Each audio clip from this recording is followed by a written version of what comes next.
বউ সিজারের টেবিলে, মেডিকেলে, ওটিতে, আমি রিমান্ডে, টাকা আছে 10,000, ডাক্তার ফোন করে বলতেছে টাকা নিয়ে মেডিকেলে আসেন। রিমান্ড থেকে পুলিশে মায়েরে ফোন দিয়ে বলতেছে আপনি টাকা নিয়ে এসেন 10,000, তাছাড়া আপনার ছেলেকে পিটানো হবে। মা কোথায় যাবে আগে?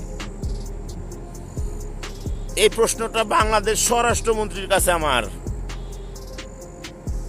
আমার মা কোথায় যাবে আগে? বইয়ের সিজারের জন্য মেডিকেলে যাবে, না আমার রিমান্ডে টাকা দেওয়ার জন্য থানায় যাবে? টাকা মাত্র 10,000 দিতে হবে। মায়ের কাছে জমানো টাকা মাত্র 10,000, তাও জমি বন্ধক রাখা টাকা। মা কোথায় যাবে? এই সব জায়গা থেকে ফিরে আসার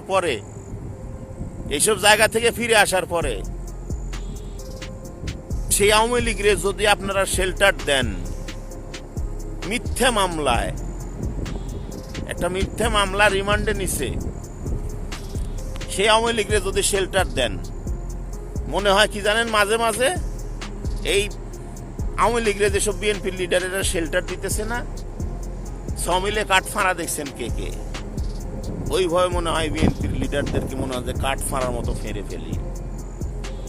নারায়ণগঞ্জ কাঁচপুর ব্রিজের নিচে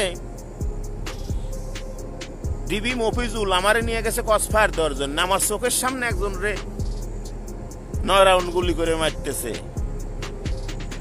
কসফায়ার হলো না, ইয়েতে রিমান্ডে নিয়ে আসার পরে বাসায় ফোন দিয়ে বলতেছে টাকা নিয়ে এসো, তাছাড়া তোমার ছেলেরে পিটানো হবে। ব্যথাটা কোথায় লাগে জানেন? যখন এইসব আওয়ামী লীগরে, যখন বিএনপির লোক শেল্টার দেয়। আপনাদের ভোটের দরকার, ভোট নেন, কিন্তু নিজের মাথা বিক্রি করে ক্ষমতায় তো যাওয়ার দরকার নেই। তো মানুষ বুঝবে যে আপনার নিজের যোগ্যতা নেই, আপনার মাথা বিক্রি করে ক্ষমতা যাইতেছেন। কথা একদম ক্লিয়ার।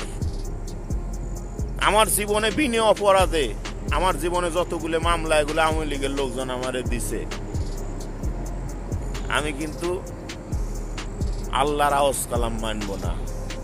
আমার বিচার যদি আপনারা না করে দেন, আমার বিচার কিন্তু আমার নিজের হাতে তুলে নেব। কথা ক্লিয়ার।